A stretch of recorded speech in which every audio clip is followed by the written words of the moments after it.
¿Cómo estamos hoy? ¿Estamos bien? ¿Sí? Expectantes, por lo menos, de lo que nos pueda hablar el Señor hoy. Vamos a orar. Vamos a orar una vez más, ¿vale? No es que lo que haya orado mi compadre no vale. Eso no es así, Juan? Señor, ayúdanos en el día de hoy a estar sensibles. Dios mío, ayúdame a mí en concreto Señor, a quitarme yo de en medio, Señor, y que sea tu voz la que oigamos hoy a través de la palabra y que seas tú el que nos llame, Señor. Ayúdanos, Dios mío, ayúdanos a abrazar, Señor, lo que tú tienes para nosotros hoy, Señor. Señor, y que aunque duela una mijita, Señor, que podamos experimentar sanidad de parte tuya, Padre, en esta mañana. Amén, amén, amén. Bueno, es una palabra la que tengo que compartirte hoy que quizá no es fácil de soltar, quizá no es fácil de comunicar, de transmitir, pero espero que el Señor pueda hablarte, ¿vale? Porque a mí me está hablando, espero que a ti también te hable. Mira, ¿sabéis qué es el síndrome de Diógenes? ¿Alguien sabe qué es eso? ¿Sí? ¿Lo habéis escuchado en alguna? Efectivamente. Sí, os puedo leer un extracto de... Bueno, tampoco me lo he currado mucho. De Wikipedia. Bueno, ahí lo dejo, ¿vale? Dice, el síndrome de Diógenes es un trastorno del comportamiento que se caracteriza por el total abandono personal y social, así como por el aislamiento voluntario en el propio hogar y, como decíais antes, la acumulación en él de grandes cantidades de basuras y desperdicios domésticos. Afecta por lo general a personas de avanzada edad que viven solas. Por lo general, al parecer, el caso más extremo de síndrome de Diógenes que se ha detectado en España ocurrió hace unos años en la provincia de Barcelona y era un chico de 48 años. Este chico pesaba 250 kilos y llevaba 2 años sin salir de casa. Tuvieron que sacarlo, tuvieron que rescatarlo los bomberos. Imaginaros al estado que llegó este hombre simplemente por la acumulación de desechos y tremendo, ¿verdad? Dice que en 1960 se realizó el primer estudio científico de dicho patrón de conducta y en el año 75 se le bautizó como síndrome de Diógenes. Esta denominación hace referencia a Diógenes de Sinope, un filósofo griego que adoptó y promulgó hasta el extremo la independencia de las necesidades materiales y los ideales de privación, lo que se conoce en filosofía como cinismo clásico. Se emplea esta denominación porque Diógenes solo portaba consigo lo estrictamente necesario y por lo tanto coincide con la conciencia de las personas que sufren este síndrome, ya que creen que todo lo que almacenan o guardan es o será necesario en algún momento. Al parecer hay muchos críticos que ponen en tela de juicio la asociación entre este síndrome y la filosofía de Diógenes, porque en realidad Diógenes históricamente era un hombre que al parecer lo que él promulgaba era la independencia de estar atado a cosas materiales. Y paradójicamente lo que hace una persona con síndrome de Diógenes es acumular cosas materiales. No deja de ser algo un poco contradictorio, ¿verdad? ¿Sí? Yo me acuerdo mucho de mi padre, que en paz descanse, que mi madre que está por aquí es testigo. Él tenía una tendencia tremenda a la acumulación de tiestos. Hay que llamarle tiestos porque eran tiestos. Y él tenía la familia tenía ahí una especie vivía antiguamente en una casa de vecinos súper antigua. Y ahí tenía un par de habitaciones y tú tenías que entrar en las habitaciones esquivándote esto. Él tenía una tremenda tendencia y yo creo que tristemente he heredado un poquito eso de parte de mi padre, porque a mí también me cuesta tremendamente deshacerme de cosas. Yo no sé si a alguien le pasa, pero a mí me cuesta tirar. Al Conri también. Nos cuesta deshacernos de cosas. Nos cuesta, ¿verdad? Ahora, fijaros, es increíble la cantidad de cosas que puede acumular un ser humano, pero a la vez, cuidado, porque puede ser algo peligroso. Esa tendencia a la acumulación puede llegar un momento en el que no es sana. Al contrario, se convierte en un problema. Se convierte en un síndrome, claro. Entonces, yo pensaba en todo esto, ¿verdad? Y cómo al ser humano, el ser humano le cuesta hacer un parón y descargarse. Cómo al ser humano, por inercia, tendemos a acumular, tendemos a no soltar, tendemos a no hacer un parón en la vida y decir, ostras, espera un momento, que esto me está suponiendo un problema. Espera un momento, que esto ya está empezando a pesar demasiado. Cuidado. Y yo pensaba en el Edén, por ejemplo, ¿verdad? Fijaros, la primera escena, cuando Dios coloca al hombre y a la mujer en el jardín del Edén, y el ser humano mete la gamba, se equivoca, peca, toma del árbol, ¿qué es lo primero que ocurre? El ser humano se esconde. O sea, en ningún momento vemos que Adán y Eva dijeran, lo siento, perdóname, yo he tenido la culpa. El ser humano siempre intenta buscar un culpable y no admitir, parar y descargarse. ¿Todo el mundo me está siguiendo? Nos cuesta un montón hacer eso. A mí el primero. ¿No conoces a alguien que siempre está buscando un culpable cuando hay un problema? Aparece un problema. ¿Quién la ha liado? Yo tenía un jefe hace muchos años, cuando trabajábamos en una oficina, y este jefe siempre estaba buscando un culpable. Cada vez que, además porque este hombre no tenía síndrome de Diógenes, pero él tenía o sea, era muy maniático, ¿no? Entonces, para explicarte, las persianas tenían que tener cierta altura. Y si él entraba en la oficina y veía que las persianas entraba en pánico y el tío, o sea, montaba un pollo en la oficina. Buscaban quién ha meneado la persiana. Claro, nos quedamos, pero qué tontería. No, o sea, siempre hay gente que está buscando un culpable, ¿no? Y eso es también porque nos cuesta admitir y hacer ese parón y descargarnos. Tan sencillo hubiera sido que Adán y Eva hubieran dicho, Señor, yo me he equivocado. No ha sido mi mujer, no ha sido la serpiente, me he equivocado yo. Discúlpame, perdóname. Quizás todo habría cambiado, ¿verdad? Pero nuestra tendencia, también motivada por el orgullo, a nadie le gusta decir me he equivocado. ¿Hay alguien que le guste decir me he equivocado? Porque todos pretendemos que lo que hacemos reciba un reconocimiento, inequívocamente. Entonces, a nadie le gusta reconocer un error.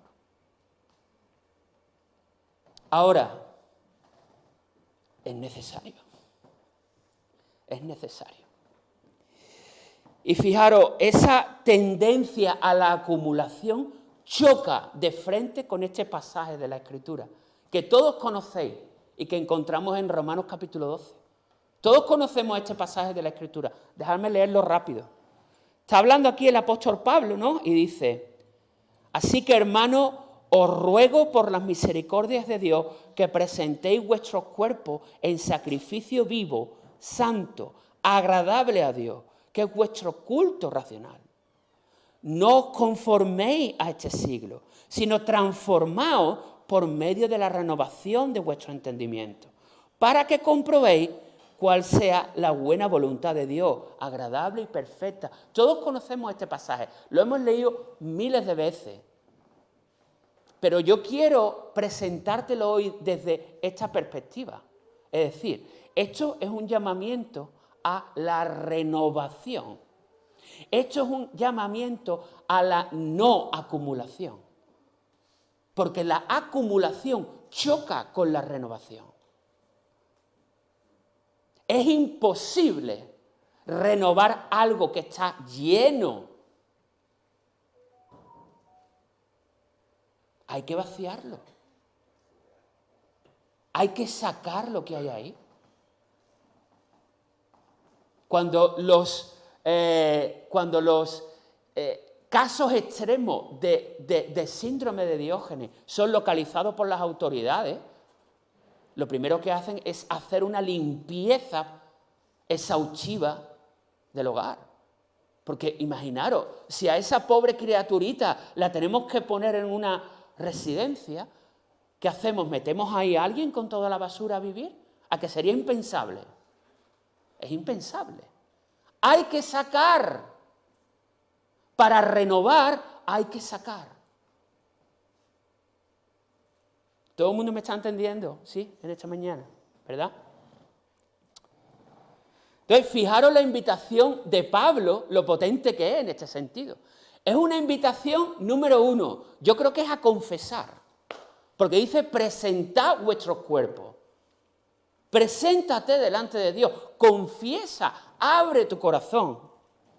Número 2, no os conforméis. Sabéis que en el griego original, esta palabra conforméis es susgematizo. Toma ya el griego.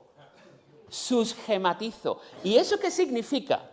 Bueno, eso significa literalmente esto. Lo que significa básicamente es tomar algo como molde. O sea, lo que está diciendo aquí el apóstol Pablo es, no cojas el mundo y lo tomes como molde para tu vida. Que el mundo no amolde lo que tú eres. ¿Bien? Es un llamado a la metamorfosis, que es la palabra transformación en griego. Es un llamado a la renovación. Entonces, me parecía muy interesante empezar el mensaje hablando un poco de este pasaje y de cómo choca de plano con la tendencia innata del ser humano a acumular cosas. ¿Sí? Bueno, ahora vamos a ver rápidamente 2 ejemplos en la Escritura. Y son 2 ejemplos que he descubierto que hay muchas cosas en común y otras que no.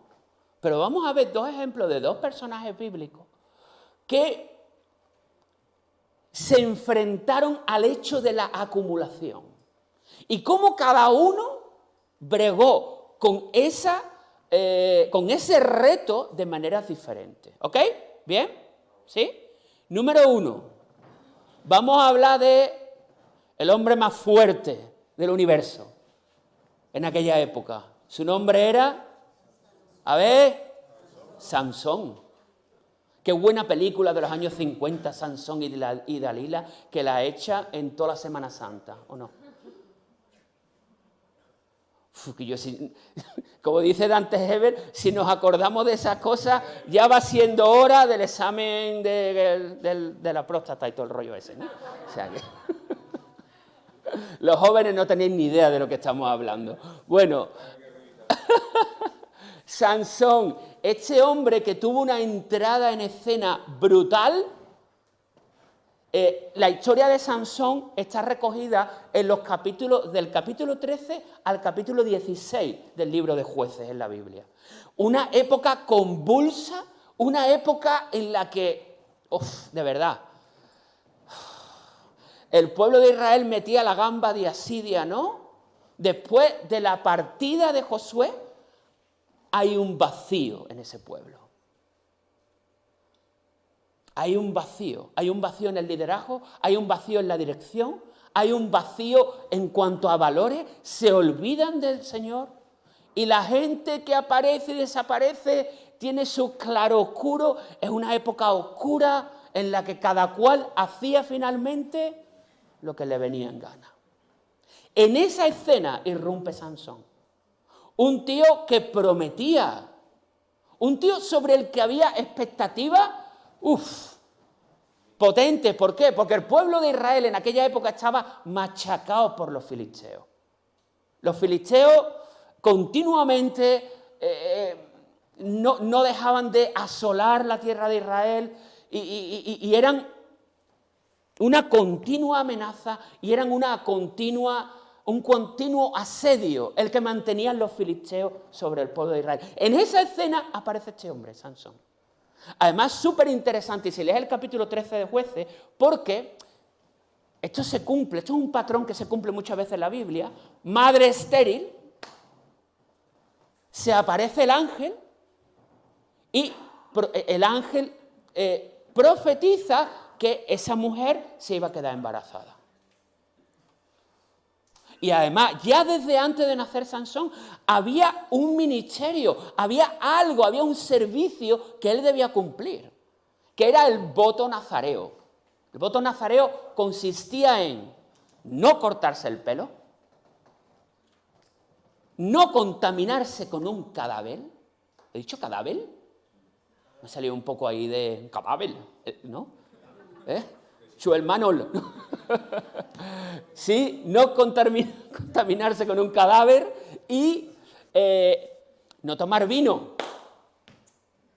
Había una serie de requisitos indispensables para que el nazareo pudiera cumplir un servicio. Normalmente implicaba un servicio especial a Dios. Ese era el contexto. Entonces, imaginad los padres. ¿Cómo criarían los padres a un niño tan especial? Sobre el que había tantas expectativas. Entonces, la Biblia habla bastante del contexto en el que nace Sansón. Después pega un salto en el capítulo 14 y del tirón aparece Sansón ya queriendo hacer algo. Sansón era el típico que sabía el refrán, ¿no? Lo voy a decir, que estamos en familia. Bueno, culo veo, culo quiero, ¿no? ¿Había escuchado alguna vez ese refrán, no? Pues este era Sansón. Lo que él veía es lo que él quería. Era un tipo que se dejaba dominar por esto, continuamente. Ve a una filistea, se vuelve loquito y lo primero que hace es pedirle a los padres, quiero que me consigas a esa mujer. Claro, los padres, yo entiendo que los padres, en ese celo de proteger su vida, en ese celo de lo que ellos sabían que la vida de Sansón, el potencial que tenía, los padres lo primero que hacen es decirle, pero escúchame, Sansón, hijo mío, no hay mujeres en Israel, no hay mujeres en Israel entre las que puedas coger una esposa, te tienes que fijar en una filistea. Entonces, Sansón se las traía, porque aparte, lo que quería, lo conseguía. Y el tío se propuso tener a esa mujer como esposa y tuvo a esa mujer como esposa. Vemos que Sansón es un hombre que no valoró lo que se proyectaba sobre él. No valoró en ningún momento el plan y el propósito de Dios sobre su vida. Entonces, podríamos enumerar los fallos de Sansón. Mirad, Yo tengo aquí apuntado, cometió graves errores. Por ejemplo, decidió unirse con mujeres filisteas. Era rebelde. No se dejaba guiar por los padres. Continuamente cedió ante el impulso sexual una y otra vez. Una y otra vez. Una y otra vez. Rompió el voto nazareo. Acordaros de la historia, porque bueno, después finalmente, os cuento la historia rápido, ¿vale? Se organiza un banquete, ¿vale? Para celebrar esa unión entre Sansón y esta mujer filistea, y ahí entra en juego ese acertijo, ¿no? Que Sansón lanza a todos los invitados, a todos los filisteos, porque de camino al banquete el tío se encontró un león y lo mató con sus manos.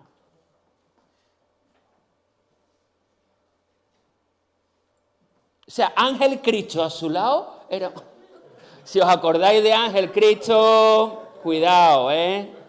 Cuidado si os acordáis de Ángel Cristo, que ya los añitos van pesando.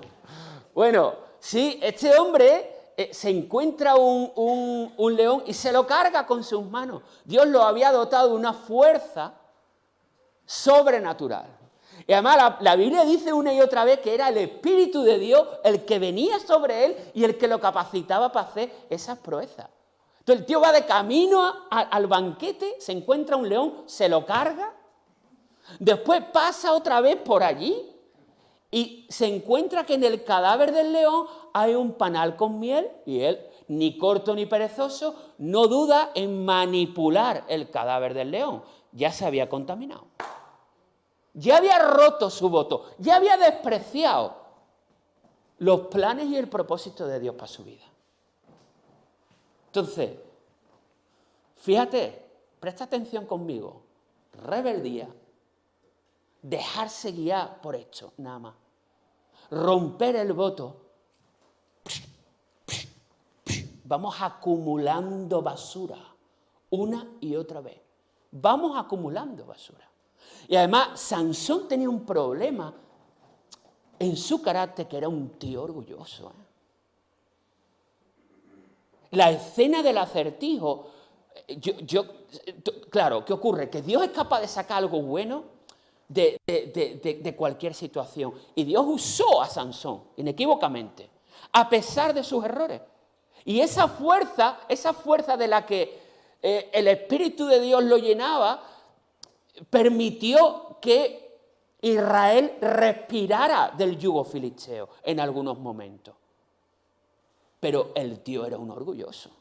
O sea, ¿qué viene tú decías ahí ahora en medio del banquete, soltar el acertijo? Y ahora decís, bueno, a ver, si no lo acertáis, me tenéis que dar 30 trajes de... O sea, el tío era un... Sansón estaba aquí. Estaba muy subito. Él iba por la vida creyéndose que... Y ese era un gran peligro. Otro de sus grandes peligros. Él iba por la vida creyéndose que por descontado contaba con la aprobación de Dios.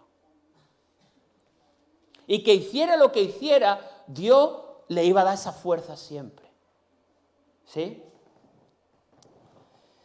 Era orgulloso y prepotente. Daba por sentado su capacidad. Y además, todo lo que hacía, fíjate en esto, estaba dominado por cómo se sentía. Lujuria, enfado, venganza. ¿Sabéis que respecto al acertijo, su esposa le cuenta, finalmente él cede ante su mujer y le cuenta a su mujer la solución al acertijo, ¿no? Y ahora su mujer se la cuenta a los filisteos. Claro, ¿qué ocurre? Que él pierde la apuesta. Y además la Biblia dice que él se enfada, baja a una ciudad y mata a 30 personas con sus manos, le quita los trajes para saldar su deuda. O sea, si te das cuenta, todo lo que hacía estaba motivado por algo carnal. Lujuria, enfado.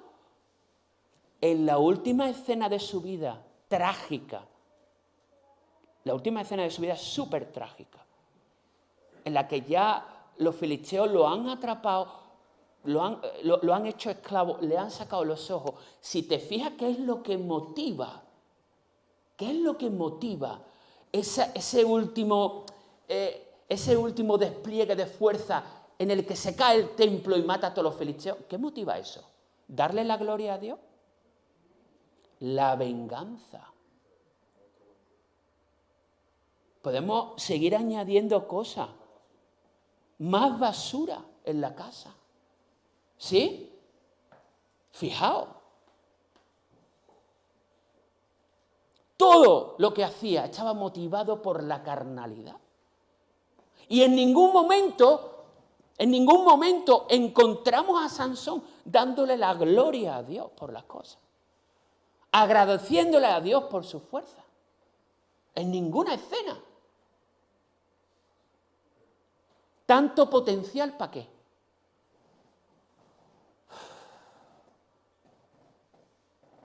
Quiero leerte una parte de la historia de Sansón. Lo voy a intentar hacer muy rápido, ¿vale? Está en Jueces 16, del versículo 16 al 21.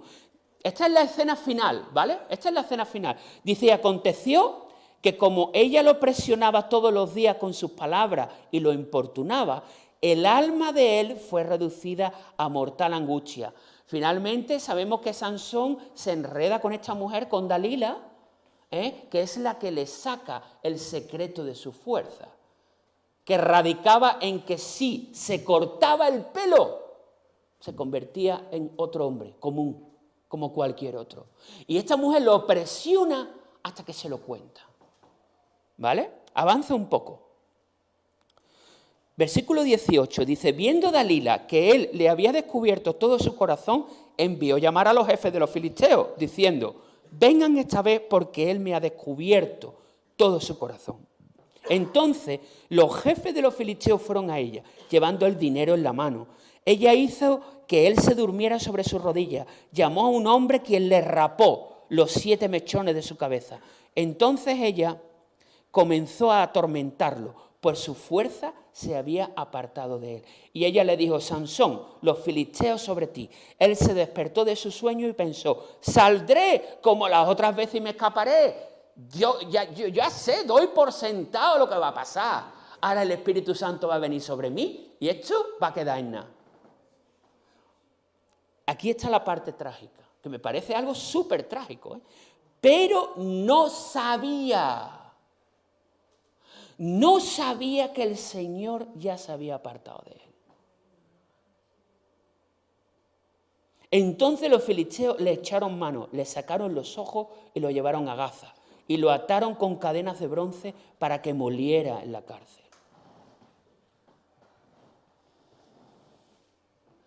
Tanta basura había en la vida de Sansón que ni se dio cuenta que ya no tenía el respaldo de Dios.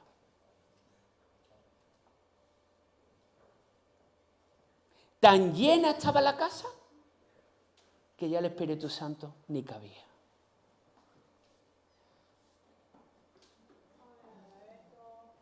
La basura salía por las ventanas. La basura salía por todos lados. Trágico, Tremendo, Sansón acumuló y acumuló. Acumuló basura tras basura y llegó a un punto en el que perdió la cabeza. No se dio cuenta ni de que Dios ya no estaba con él. Qué cosa más tremenda y más trágica. Nunca buscó a Dios. Nunca se puso a cuentas con él. Tomó su ministerio, su propósito como un chiste y no valoró lo que tenía. No le dio importancia. Le dio igual.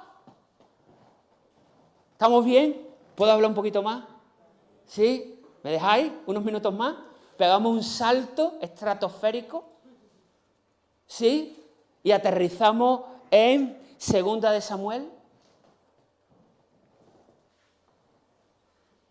2 de Samuel, capítulos 11 y 12. Historia trágica donde las haya. La mayoría conocéis la historia de la caída del rey David, ¿verdad?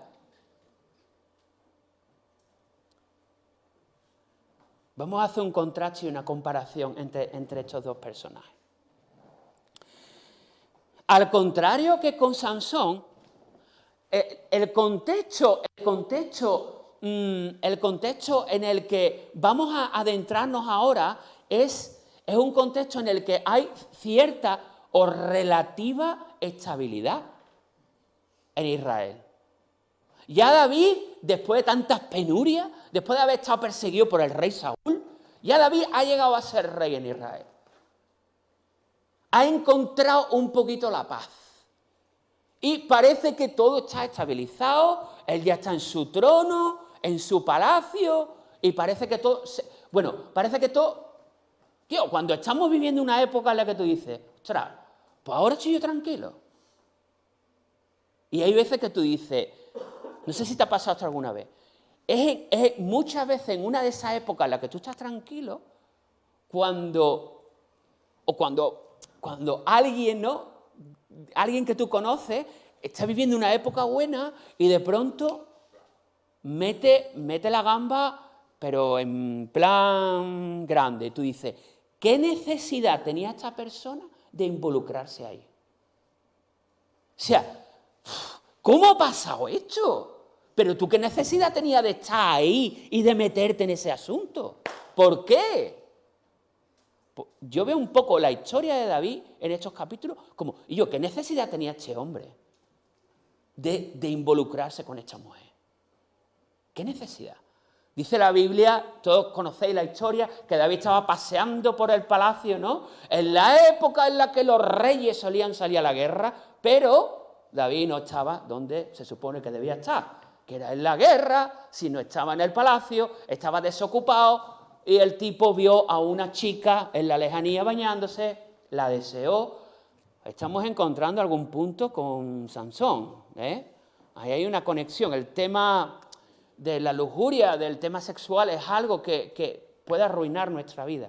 Y este hombre deseó a esta mujer, mandó llamarla, se acuesta con ella se queda embarazada y ahí está el problema. Y ahora él quiere manipular la situación para que su marido, el marido de esta mujer que estaba casada, se acueste con ella y se tape todo. Yo aquí veo a David acumulando. ¿O no veis a David acumulando? Acumula adulterio. Acumula mentira. Espérate que todavía no ha acabado. Acumula asesinato. Me encantan esas cuerdas, Michael.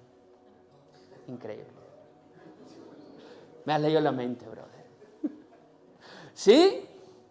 ¿Estáis conmigo? Pero recordemos una cosa. David era un hombre conforme al corazón de Dios. David era un hombre espiritual. David era un hombre que amaba al Señor. Hasta que aparece en escena uno de los personajes míos favoritos de la Biblia, que es el profeta Natán. Vaya tareita que le encargó el Señor a este hombre, ¿no? Ve a casa del rey, búscale y dale este mensaje. Le cuenta la historia de la ovejita, ¿no? ¿Os acordáis de eso? ¿Sí? Le cuenta la historia, le pone una metáfora ahí, ¿no? Y le dice, bueno, el rey David, este hombre rico que recibe invitados en su casa y coge el rico y le quita la ovejita única que tenía al pobre, esa ovejita que se había criado con los hijos del pobre, que le habían amamantado. Y el rico se la quita para hacer un banquete para sus amigos que venían, para estar de fiesta. Y coge el rey David y dice, el que haya hecho eso es digno de muerte. Y coge el profeta Natán y dice, ese eres tú. Le has quitado la mujer a Urías. Y como si fuese poco, te lo has cargado y has manipulado la situación. Ese eres tú. Ahora, la respuesta de David lo cambia todo.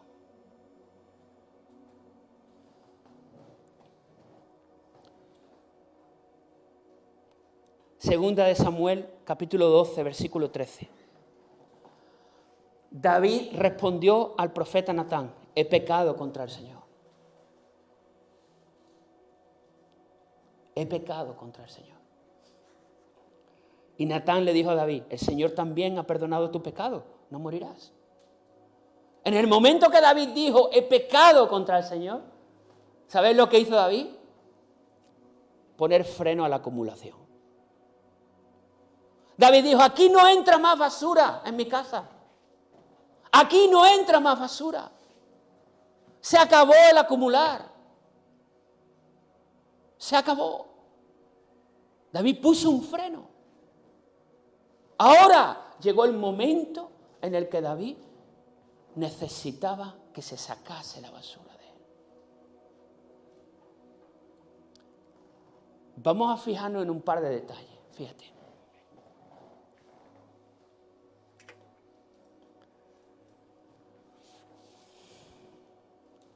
Sansón acumuló y acumuló hasta que perdió el norte, perdió la razón. Perdió de vista la voluntad de Dios, buena y perfecta, esa de la que nos hablaba Romanos 12, ¿te acuerdas? Perdió de vista. David puso freno a la acumulación. Pequé contra el Señor. En los dos personajes, tanto en Sansón como en David, el Espíritu Santo se movía con poder. En Sansón por medio de la fuerza física y sobrenatural que Dios le había dado a este hombre para proteger a su pueblo. En el caso de David, acuérdate, cuando el rey Saúl lo busca para que toque el arpa, dice que el Espíritu Santo descendía sobre David y el espíritu malo se iba de Saúl. ¿Cómo Dios usaba a David? Tremendo. Pero cada uno usaba ese poder de manera diferente. En los dos personajes el Espíritu Santo se movía con poder, pero usaban ese poder de manera muy diferente. Sansón, siendo fuerte, mataba filisteos por motivos personales. David, siendo débil, mató al gigante con una onda, glorificando a Dios. Fíjate cuántas veces aparece la palabra Señor aquí. Tú vienes contra mí con espada, lanza y jabalina, pero yo voy contra ti en el nombre del Señor de los ejércitos, Dios de los escuadrones de Israel, a quien tú has desafiado. El Señor te entregará hoy en mi mano y yo te venceré. Te cortaré la cabeza y daré hoy los cadáveres del ejército filisteo a las aves del cielo y a los animales del campo. Y toda la tierra sabrá que hay Dios de nuevo en Israel. También todos estos congregados sabrán que el Señor nos libra con espada, no libra con espada ni con lanza. Del Señor es la batalla. ¿Cuántas veces glorifica David a Dios en ese parrafito? Ni una leve mención a Dios encontramos en la vida de Sansón. Sansón no se dio cuenta de que la gracia de Dios, el poder, la fuerza, el favor del Espíritu Santo ya no estaban sobre él. El Espíritu Santo se había apartado. David, cuando se arrepintió, fíjate lo que dijo. Salmo 51. Crea en mí, oh Dios, un corazón limpio y renueva un espíritu recto dentro de mí. No me eches de delante de ti y no quites de mí tu Santo Espíritu. A David le importaba que Dios apartara de él su Santo Espíritu. A Sansón le daba igual. La acumulación había hecho que Sansón perdiera el norte.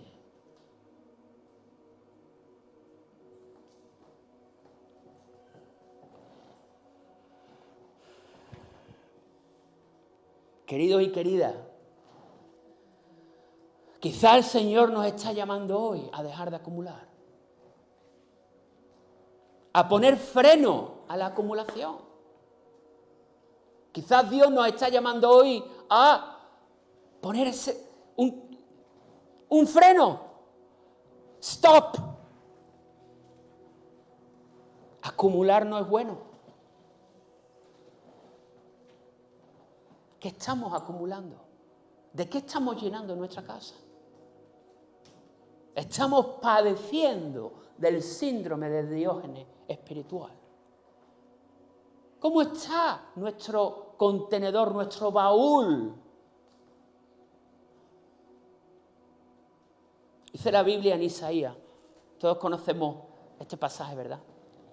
Vengan ahora, dice el Señor, vamos a resolver este asunto. En otra versión dice, echemos a cuenta. Vamos a sentarnos y vamos a hablar tú y yo. Eso es lo que está diciendo Dios. Acércate. Del mismo modo que Dios llamó a Adán y a Eva en el Edén. ¿Dónde estás? ¿Por qué te escondes? ¿Por qué sigues acumulando? ¡Para! Vamos a sentarnos tú y yo. Y fíjate la promesa. Fíjate la promesa. La promesa es esta. Aunque tus pecados sean como la escarlata, yo los haré tan blancos como la nieve. Aunque sean rojos como el carmesí, yo los haré tan blancos como la lana.